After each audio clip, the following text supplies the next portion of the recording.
dikatakan di Pulau Damar itu ada penunggunya katanya, Iya, ada penunggu. ada hantunya, ya, ya memang betul kalau.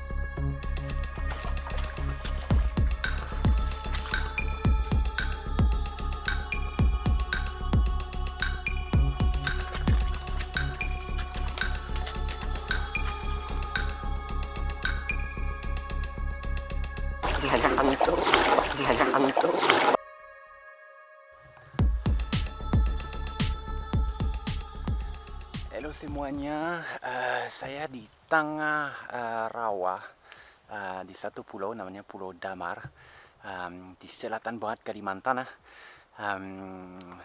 sudah di laut pun, tapi hanya 200 meter dari Kalimantan. Pulau ini sangat menarik buat saya karena di sini tidak ada waliar. Jadi niat pertama ke sini untuk melihat apakah pulau ini bisa digunakan untuk tempat pelepasan karena luasnya 1.500 hektar. Tetapi sesudah di sini kita dapat banyak cerita bahwa masyarakat di sini tidak berkegiatan karena pulaunya angker. Ada banyak cerita antu-antu di sini. Walaupun kalian tahu ya, saya kurang percaya dengan yang bersifat mistis, tapi sangat menarik juga itu cerita masyarakat. Saya ingin memahaminya. Dan tadi kebetulan pas masuk hutan itu ada suara di sana, suara apa nggak tahu. Tapi belum tentu mistis. Menurut saya itu mesti kita pahami ekosistem yang unik ini karena walaupun saya kurang percaya dengan hantu, ini tempat yang cukup mengintimidasi saya itu karena di sini ekosistem di mana pasti banyak banget buaya muara pula yang paling ganas, beserta ular. Jadi harus rendah hati ya di sininya. Dan kalau ada hantu ya bolehlah, boleh aku mau syuting. Tapi untuk memahami cerita-cerita dan legenda masyarakat di sini yang memang benar tidak berani berkegiatan di sini, nanti kita akan datangin di kampung yang paling dekat ini, desa Pagatan.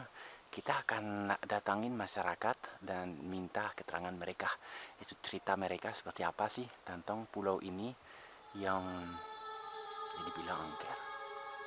Serem juga sih dan kedengarannya. Yang pasti yang nyamuk yang banyak.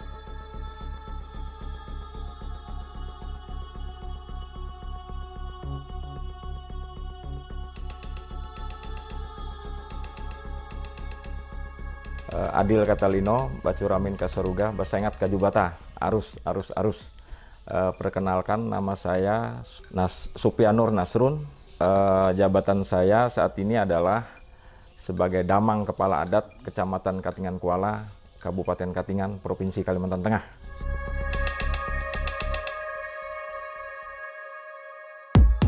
Pulau Damar itu yang kami tahu gitu ya, itu adalah pasir atau tanah timbul gitu kan, tanah timbul. Jadi sebelum tahun 60 itu ada orang tua dari tokoh yang punya ada hubungan ini dengan mereka di sebelah itu, dengan orang di situ. Memang diyakini itu ada dunia gaibnya di situ, dunia sebelah gitu. Nah, jadi itu yang saya temui. Jadi bapaknya beliau itu katanya dulu melihat di sana ada daratan itu kan, delta kan, itu delta kan, karena di Katingan Kuala ini kan persis sekali berada di muara das Sungai Katingan ini. Jadi itu otomatis kan dia punya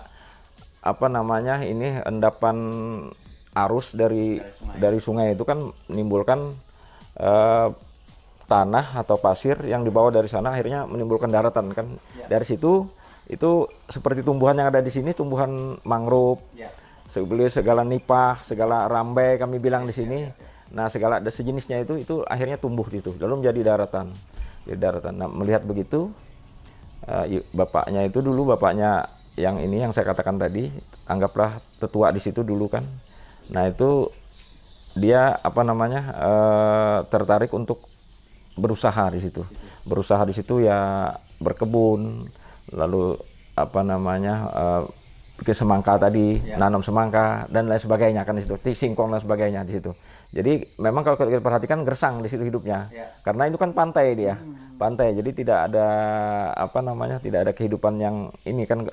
Memang unik sih memang, karena yang tumbuh di situ kan hanya kayak mangrove tadi, lalu nipah, lalu rambai istilah di sini kan, lalu api-api, jadi segala macam di situ. Nah kemudian mengenai dikatakan di Pulau Damar itu ada penunggunya katanya, ada hantunya, ya memang betul kalau diakui oleh mereka yang punya ada hubungan ini dengan kesana itu, soalnya omnya itu pernah kawin dengan warga di situ katanya, orang sebelah, jadi nggak kelihatan dia. Nah itu nggak kelihatan ya. Jadi om dari teman, iya keluarga yang ini tadi, pernah kawin sama ini katanya. Yang orang dunia lain. Nah itu jadi barang siapa yang hilang itu hubungi mereka, itu paling 1-2 jam udah ketemu gitu kan. Beberapa hari yang lalu katanya, berapa bulan yang lalu pernah sampai berapa hari, 5 hari hilang itu, terus dihubungi dia, akhirnya dapat gitu. Orang yang hilang. Ya orang hilang gitu. Dihubungi ya orang yang itu yang keluarga itu ya itu betul orang gaib lah gitu kan. Adik bapak tuh kan menikah, istrinya hamil 4 bulan, langsung belayar pakai sampan lah itu. Nah, belayar mau ke Jawa. Tiba-tiba kelotoknya langsung tenggelam. Nah, langsung itu kan hilang, anggap dia sudah mati, kalau orang kita kan sudah mati. Tiba-tiba dia ada alamat bahwa dia masih hidup. Pernah ngirim surat sekitar 15 tahunan lah, kisah itu tuh kan sudah istrinya melahirkan, tiba-tiba ada ngirim surat dari Jawa, bilangnya masih hidup. Suratnya dari dia? Langsung nenek tuh kan sering kebun semangka, kadang-kadang dilempar sama kayu, dikasih tanda gitu bahwa ada kan orang tua sama anak ada kontak batin ya. Nah sering di ini dia bilang itu ada di dalamnya itu ada pasir putih kayak daerah mereka yang orang sebelah tadi yang makhluk gaib tadi. Di situ ada danau katanya, lalu ada batu, ya makanya dipercaya itu ada batu semacam bukit kaki gitu. Nah semacam itu. Jadi katanya itu kalau orang sekali-sekali dibukakan mata batinnya, kami bilang itu mata batinnya, jadi dia tembus pandang itu, transparan. Bisa melihat ya memang ada batu menjulang tinggi di tengah-tengah itu kan. Kemudian berapa orang yang cerita itu sama semua pengakuan. Di bawah ini, di lembahnya lah saya katakan gitu kan, itu terdapat banyak sekali tulang belulang. Yang tadi waktu kita di sana kita ketemu dengan mungkin keluarga ibu kan yang bikin kebun semangka juga. Waktu coba ditanyain mengenai apakah ada merasa hal gaib atau apa, itu mereka semua bilang oh tidak ada. Oh ditanyain, katanya itu banyak cerita di Pulau Damar ini, ada orang takut ke sini, ada yang diganggu katanya. Ya. Kalau pengalaman Bapak selama di sini gimana? Pernah apa namanya? Nggak ada, Bang. Nggak ada? Ya. Aman-aman aja? Nggak, aman-aman aja. Nggak pernah diganggu ya? Nggak. Itu kan waktu dulu. Waktu dulu. Sama itu nenek-nenek kan masih hidup. Oke. Kegiatan-kegiatan yang mungkin berkaitan dengan dunia lain itu tidak bersifat mengancam, tidak bersifat menakuti, tidak bersifat atau gimana? Bisa ada nakuti. juga. Kalau yang namanya partai itu kan tentu. Ya. Kalau kita yang nyata lihat bisa takut. Kalau dia berubah wujud kan manusia. Ya. Karena yang namanya itu kan ya tuh sama beda alam loh lah.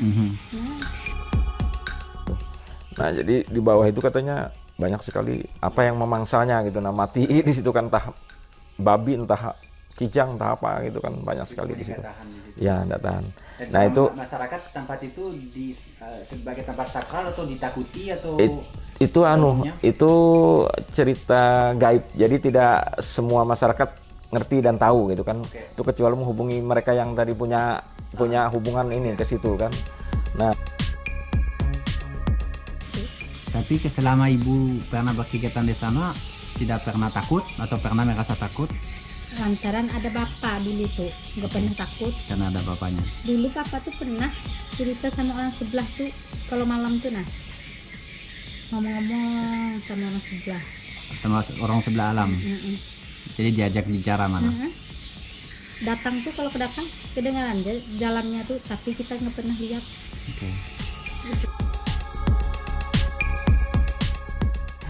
Kalau di Pulau Damal ada cerita kan pernah juga ada usaha udang. betul, udang. Gagal. Betul. Tapi ada juga yang cerita gagal ya karena angker itu tadi. Ya, angker, betul itu. Gimana ceritanya itu? Waktu itu saya juga pernah ke sana karena yang membuka itu kan dulu saudara tiri saya dulu yang buka itu juga, termasuk kan ada orang tokoh-tokoh di sana yang punya duit dulu. Jadi buka tambak udangnya udang sini kan, karena memang habitatnya di sini. Jadi dibawa orang dari dari Jawa sana yang profesional yang mengelola sana. Cuman sayangnya memang kalau di pulau itu sayangnya mungkin karena kita tidak tidak permisi lah katakan dengan alam di situ, akhirnya diyakini itu kalau orang-orang yang memiliki ini dengan diyakini itu, jadi tidak akan bisa berhasil gitu kan. Banyak kalau ceritanya di sini ini kan, tanya aja orang sini, setiap tahun tuh pasti makan korban. Kenapa dalam makan korban gimana? Karena sepit, tenggelam, pecah. Yang tumbanya tuh ya batu mandi tuh. Batu mandi. Di situ yang makan korban tuh banyak. Yang sebelah sini menuju ke Sampit tuh banyak itu tuh. Kayaknya harus ada tumbang. Jangan sih sini semua tahu di sini harus makan tumbal. Makanya nggak pernah lagi pakai sepit di sini lewat sungai. Karena takut itu. Kadang-kadang satu sepit mati. Di sini sering yang mandi-mandi gitu. Mandi-mandi ya. Simpangnya kan